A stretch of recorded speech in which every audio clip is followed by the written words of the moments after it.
तो बात अगर करें सबसे पहले सोनाली, अब बारिश के बाद ठंड बहुत ज़्यादा बढ़ चुकी है और साथ ही अब कल तो हालांकि इतनी बारिश की फव्वारें देखने को नहीं मिली, लेकिन जो इस समय हवा में एक ठंडक है बहुत ज़्यादा है। और सोनाली की आज थोड़ा तबीयत भी मुझे लग रहा है कि ख़राब है क्योंकि ठंड लग चुकी है। हम आपको लगातार ये अलर्ट भी कर रहे हैं कि भाई थोड़ा अपना ध्यान रखिए क्योंकि ठंड बहुत ज़्यादा है। और दिल्ली एनसीआर में बारिश के बाद ठंड बढ़ चुकी है। एनसीआर में फिर से अब हो सकता है कि आज बारिश हो जाए, बारिश का अलर्ट दिया गया है। आज कड़ाके की सर्दी पड़ने का येलो अलर्ट भी मौसम विभाग की तरफ से बसंत जारी किया गया है। 31 जनवरी और 1 फरवरी को बारिश का अलर्ट जारी किया गया है। और इसी के साथ साथ दिल्ली एनसीआर में ठंड के साथ प्रदूषण का भी प्रकोप देखने को मिल रहा है। अब प्रदूषण को लेकर अभी फिलहाल तो इतना खैर महसूस दिल्ली वाले कर नहीं रहे हैं क्योंकि जब एक बारिश हो जाती है उसके बाद एक साइकोलॉजिकल इफेक्ट मुझे लगता है कि दिल्ली वाले फील करने लगे हैं कि भाई बारिश है, पोल्यूशन नहीं है। बारिश और पोल्यूशन एक दूसरे के अपोजिट हैं, ऐसा दिल्ली वाले, अब ये दिल्ली वालों के लिए एक न्यू नॉर्मल बन चुका है। बादलों की गड़गड़ाहट आपको सुनाई दे सकती है, बिजली चमकेगी। 31 जनवरी तक दिल्ली में लगातार बादल छाए रहेंगे, यानी कि अब भी आपको सूर्य देवता दर्शन देने वाले तो नहीं है। तो अब ऐसे में सुबह के वक्त धुंध छाई रहती है। और अभी आज भी जब मैं रास्ता कवर करते हुए आ रहा था ऑफिस, तो 300 से 400 मीटर तक की विजिबिलिटी रोड पर विजिबल आपको रहेगी, लेकिन उसके बाद थोड़ा कोहरा आपको जरूर दिखाई देगा। रोड पर निकलते हैं तो स्पेशल जो चीज़ें फॉलो कीजिए, अपने जो पार्किंग लाइट्स हैं, हैज़ार्ड लैंप है, उनको जला कर रखिए, हेडलाइट्स जला कर रखिए और साथ ही साथ अपनी स्पीड को कम रखिए क्योंकि हादसे बहुत ज़्यादा बढ़ जाते हैं जब कोहरा ज़्यादा होता है, लेकिन ठंड बहुत ज़्यादा है। लोग घर से बाहर निकलते हैं, एक ठिठुरन उनको महसूस होती है। अब हम घर में होते हैं, जब उसके बाद नहाने धोने के बाद जब हम घर से बाहर निकलते हैं, हमें एहसास होता है कि भाई क्या शीतलहर के जब शीतलहर से आप रूबरू होते हैं कि हाँ भाई शीतलहर ने भी आपको गुड मॉर्निंग बोल दिया बाहर निकलने के बाद। तो अभी फिलहाल मौसम को लेकर अपडेट ये है कि आज हल्की बारिश की उम्मीद जताई गई है। अब ऐसे में बिजली की गरज चमक के साथ आपको बादलों की गड़गड़ाहट तो सुनाई देगी ही और साथ ही यहाँ पर तेज हवाएं भी आज राजधानी दिल्ली में चल सकती हैं। बात अगर करें तो यहाँ पर 23 जनवरी को एक और पश्चिमी विक्षोभ जो है वो सक्रिय होने जा रहा है। अब आसान भाषा में ये कि 30 से 31 जनवरी को जो कंडीशंस है वो बारिश की बनेंगी और 1 फरवरी को हैवी थंडरस्टॉर्म और हैवी रेन का यहाँ पर अभी फिलहाल अलर्ट दे दिया गया है सोनाली। 1 और 2 फरवरी को फिर से मैदानी इलाकों में भारी बारिश के आसार जताए गए हैं। तो देखिए, अगर आप अपने घरों से बाहर निकल रहे हैं क्योंकि बारिश को लेकर के अलर्ट जारी किया गया है तो छाता लेना ना भूलें क्योंकि ये बहुत जरूरी है। बिल्कुल, क्योंकि ठंड है। अगर ठंड की बारिश में आप भीग गए ना, फिर आप समझिए कि कम से कम 4-5 दिनों की छुट्टी हो जाएगी क्योंकि बारिश में अगर आप भीग गए तो बीमार पड़ने का ज्यादा से ज्यादा चांसेस रहते हैं। तो ऐसे में और ऐसे में सतर्क रहना बहुत ज्यादा जरूरी है। अब हम तो आपको लगातार अपडेट दे रहे हैं, अब कोई इंसान जब आप बीती बता रहा हो तो वो कितना ज्यादा इंपॉर्टेंट होता है, आप इस बात को समझ सकते हैं। अब सोनाली आप बीती बता रही है, मुझे लगता है कि बारिश में निकली होंगी, इन्होंने कोई असावधानी ऐसी बरती होगी जिसके चलते ठंड लग गई है और गले में थोड़ी खराश अभी फिलहाल सोनाली के है, लेकिन उसके बावजूद भी लगातार हम आपको खबर बता रहे हैं क्योंकि हमारा कर्तव्य यही है कि भाई आपको हर एक अपडेट्स के साथ रूबरू कराना।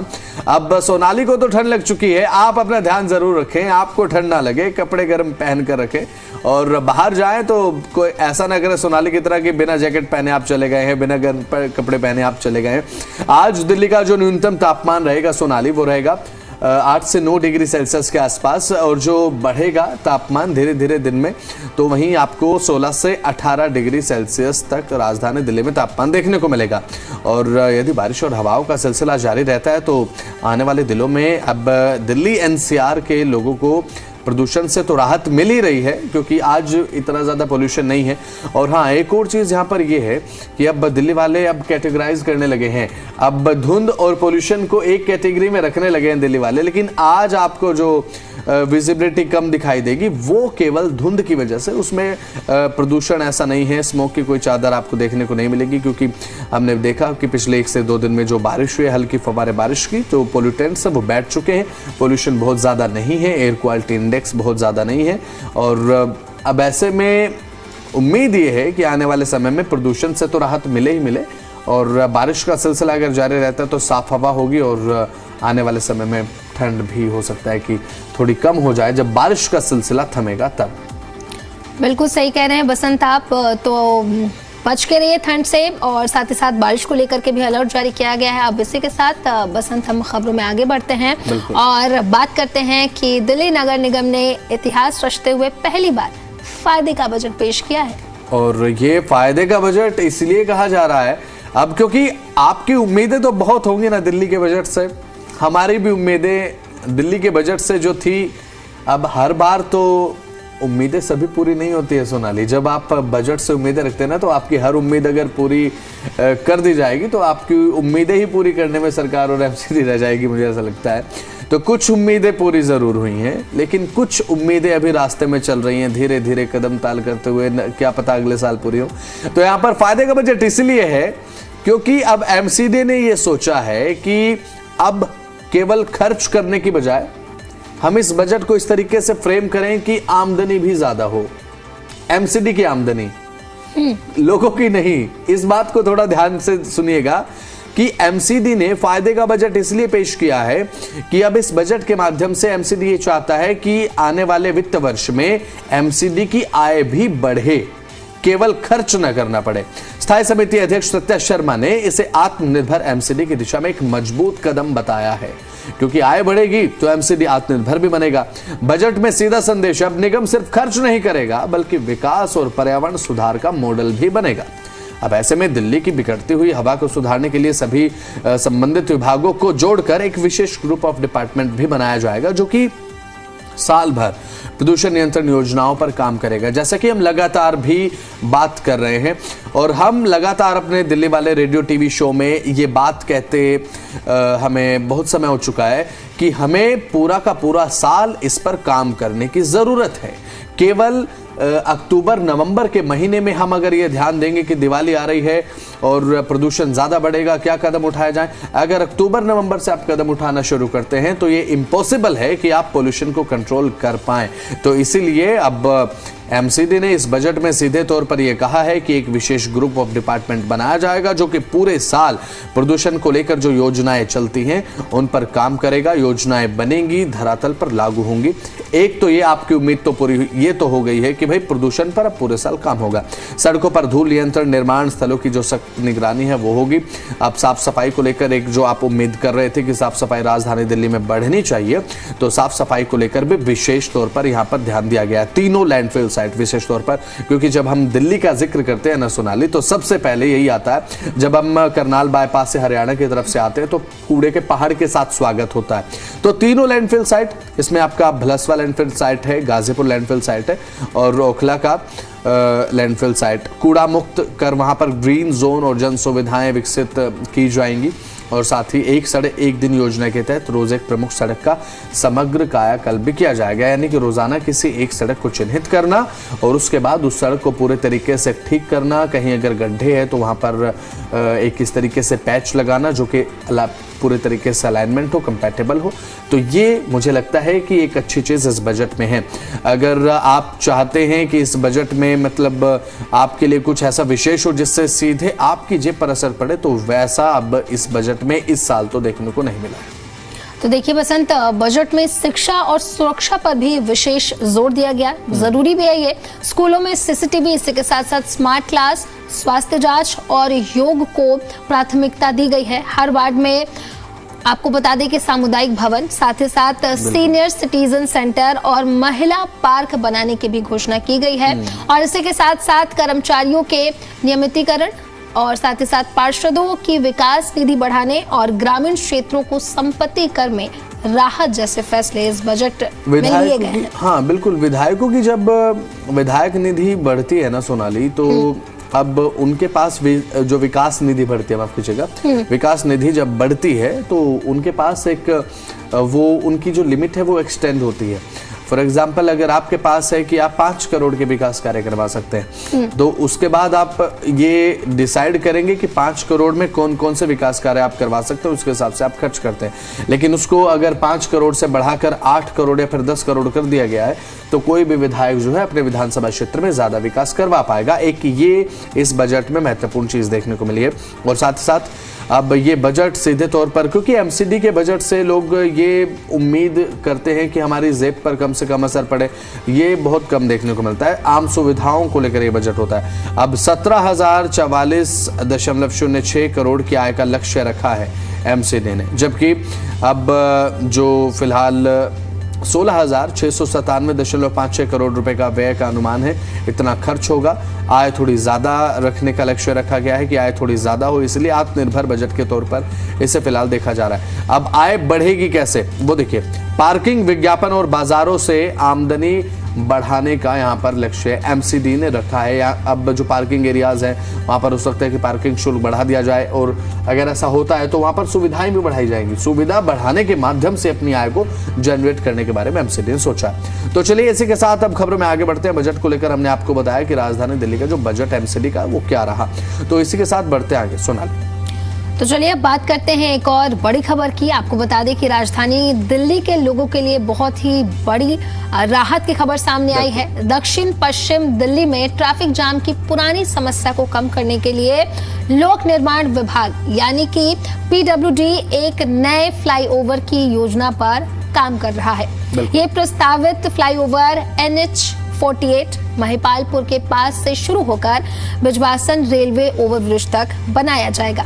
अब देखिए, दिल्ली में ट्रैफिक जाम एक बहुत बड़ी समस्या है और इसको देखते हुए अब एक नया फ्लाईओवर बनाया जाएगा। बहुत अच्छी खबर है। अब तो दिनचर्या बन चुका है अब ऐसा, और ये न्यू नॉर्मल नहीं है, ये ओल्ड नॉर्मल लग रहा है मुझे, क्योंकि जब आप दिल्ली में होते हैं, अगर आप 10 मिनट भी बिना जाम में खड़े हुए अगर चल जाते हैं तो इसका मतलब या तो भाई आप दिल्ली में नहीं है या फिर आप राजधानी दिल्ली में रात को 2 बजे अपनी कार चला रहे हैं। मुझे ऐसा लगता है, क्योंकि कंडीशन यही होती है दिल्ली में।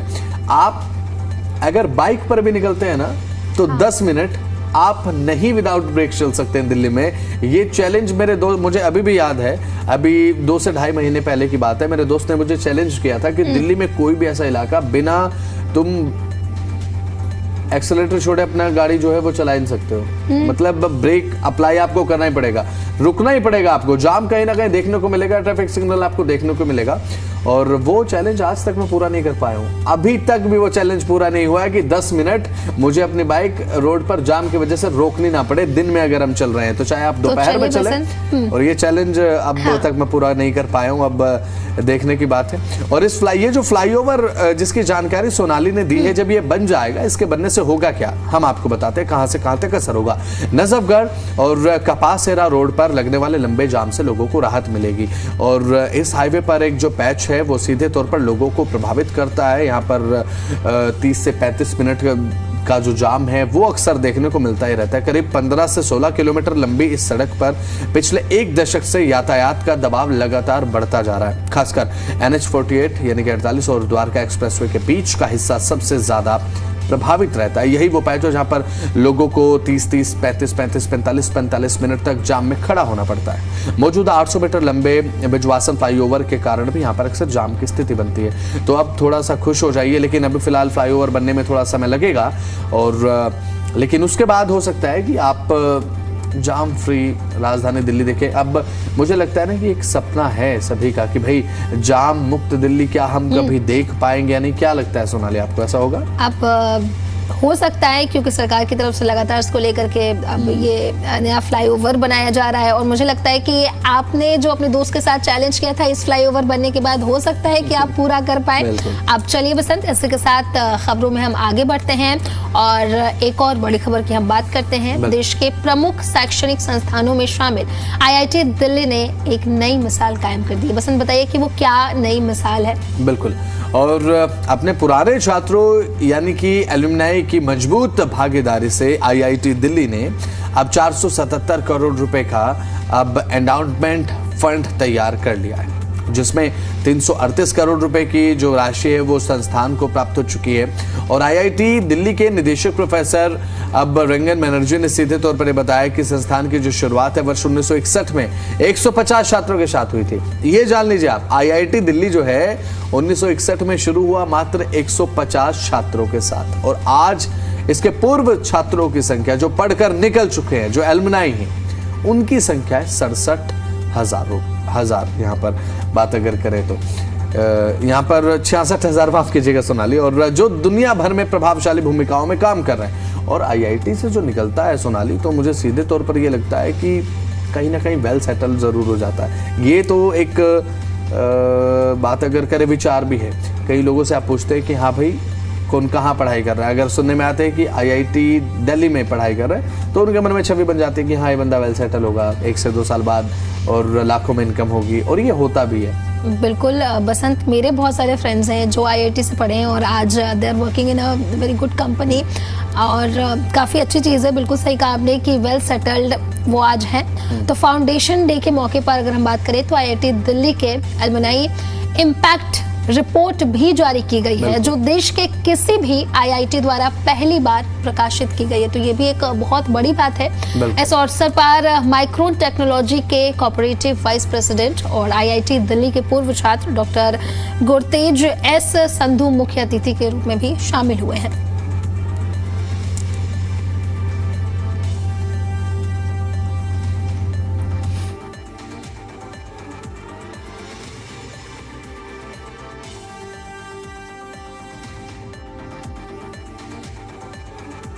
तो सोनाली, आपका भी कभी सपना रहा है आईआईटी दिल्ली में पढ़ने का कि हाँ भाई अपना कोर्स जो है वो आईआईटी दिल्ली से किया जाए? कुछ ऐसा कभी सोचा आपने मास कम्युनिकेशन में आने से पहले?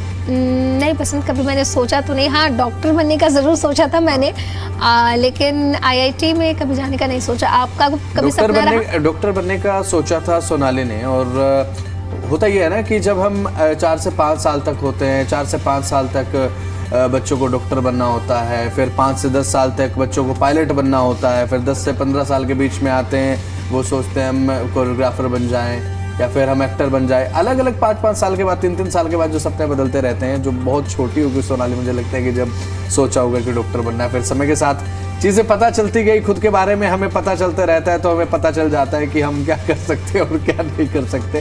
तो चलिए इसके साथ आगे बढ़ते हैं। आप भी हमारे साथ इस हमारे कार्यक्रम में जुड़ सकते हैं। अब आपकी जो टॉपिक हैं, जो इंटरेस्ट हैं, वो हमें आप बता सकते हैं कि आप किस चीज़ पर चाहते हैं कि हम अपने दिल्ली वाले रेडियो टीवी में बात करें, और आपकी टॉपिक को, आपकी समस्या को हम जो है वो रखने का काम करेंगे। चाहे आपके आसपास कोई ऐसी चीज़ है जो आपको लगता है कि आपको शेयर करनी चाहिए, एक्स के माध्यम से आप हम तक जुड़ सकते हैं और हैशटैग दिल्ली वाला रेडियो टीवी, और अपना टॉपिक बताइए कि आप किस बारे में जानना चाहते हैं। @ZDilly NCR हरियाणा न्यूज़ आप हमसे जुड़ सकते हैं, और साथ ही एक्स के माध्यम से @बसंत शर्मा 006 @सोनाली राय, ये हमारे एक्स अकाउंट हैं, और @ZDilly NCR हरियाणा न्यूज़।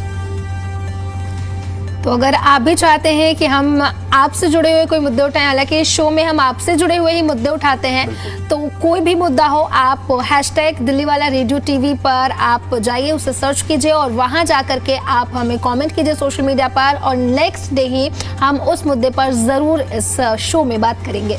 बिल्कुल, और साथ ही साथ क्योंकि कभी कभी होता ही है कि कोई अगर टॉपिक छूट जाता है तो उस बारे में जानना दर्शकों के थ्रू हमारे लिए बहुत ज़्यादा ज़रूरी है भाई, कि हम कहीं कुछ छोड़ तो नहीं रहे हैं, कुछ ऐसा छूट तो नहीं गया जो जानकारी हमें देनी हो।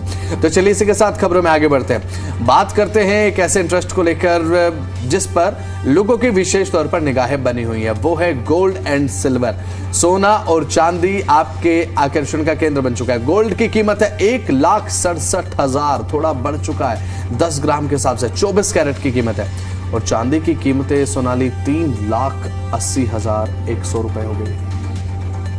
लगातार सोने चांदी के दाम जो है वो बढ़ते जा रहे हैं, और अगर हम चांदी की बात करें तो ऑल टाइम हाई पे है बसंत, 3,80,000 ऑल टाइम हाई बन रहा है सोना, 100 रुपए पर केजी। यानी कि जो लोग सोचते होंगे कि चलो सोना नहीं तो चांदी खरीद लेते हैं, पर मुझे लगता है कि अब चांदी भी नहीं खरीद पाएंगे। और मुझे लगता है कि चांदी तो ऐसा हो चुका है कि अब लोग चांदी से पहले सोना खरीद रहे हैं। आपको पता है पिछले कुछ समय में, अब एक रिपोर्ट में पढ़ रहा था और उसमें सीधे तौर पर यह जिक्र था, जब से चांदी की कीमतों ने 3,50,000 को पार किया है, वो तबका जो ये सोचता है कि हमें चांदी खरीदनी चाहिए, चांदी महंगी है, लेकिन जैसे ही 3,50,000 को क्रॉस किया तो सोने की जो बिक्री है वो एज कंपेयर टू सिल्वर बहुत ज़्यादा बढ़ी है, क्योंकि चांदी के दाम अनएक्सपेक्टेड तरीके से बढ़ रहे हैं। और अभी एक अंदाजा ये भी है कि 4 लाख के आसपास चांदी के दाम आने वाले 10 से 15 दिनों में पहुंच सकते हैं। अगर और ज्यादा अनएक्सपेक्टेड हुआ तो हो सकता है अगले 2 से 3 दिन में ही हम दर्शकों को ये बताएं कि चांदी के दाम 4 लाख के पार हो चुके हैं। ये संभावना है, ये एक संभावना है, इस बात को थोड़ा नोट कीजिए। अभी फिलहाल संभावना लगातार, क्योंकि संभावनाओं का जिक्र अगर करते हैं तो आप अपने आसपास सुनते होंगे कि भाई चांदी आखिर कहाँ जाकर दम लेगी, और वही हम भी सोच रहे हैं कि चांदी कहाँ जाकर दम लेगी। तो चलिए इसी के साथ अब पेट्रोल और डीजल के दाम आपको बता देते हैं आपके क्षेत्र में आखिर क्या है। आज आपकी गाड़ी फुल स्टेशन की ओर जाने वाली है, तो थोड़ा ठहर जाइए, पहले जान लीजिए दाम आखिर क्या है, क्योंकि जब आप पेट्रोल डलवाएंगे तो मीटर में आपको क्या शो होगा। दिल्ली में पेट्रोल अगर खरीदेंगे तो 1 लीटर के हिसाब से 94 रुपए 77 पैसे प्रति लीटर डलवाना होगा। डीजल आप खरीद रहे हैं दिल्ली में तो 87 रुपए 67 पैसे प्रति लीटर के हिसाब से प्राइस रहेगा।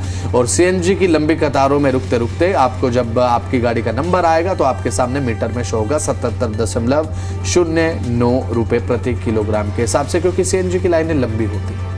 अब चलिए आगे बढ़ते हैं और बताते हैं आपको नोएडा में पेट्रोल की कीमत कितनी है। तो नोएडा की अगर बात करें तो 94.87 प्रति लीटर है। वहीं डीजल की कीमत की बात करें तो 88.00 प्रति लीटर है। और वहीं अगर सीएनजी की बात करें तो उसकी कीमत है 85.70 प्रति किलोग्राम। बिल्कुल, और ये हमने आपको दाम बताया। गुरुग्राम का प्राइस भी आपकी स्क्रीन पर हम आपको दिखा रहे हैं। तो दिल्ली, नोएडा, गुरुग्राम के अलग अलग जगहों के प्राइस आपकी स्क्रीन पर हैं। अभी फिलहाल कोई रियायत तो देखने को नहीं मिली है, लेकिन हाँ, आने वाले समय में हो सकता है कि थोड़ी रियायत आपको देखने के लिए मिल जाए आफ्टर मार्च और अप्रैल, मुझे लगता है।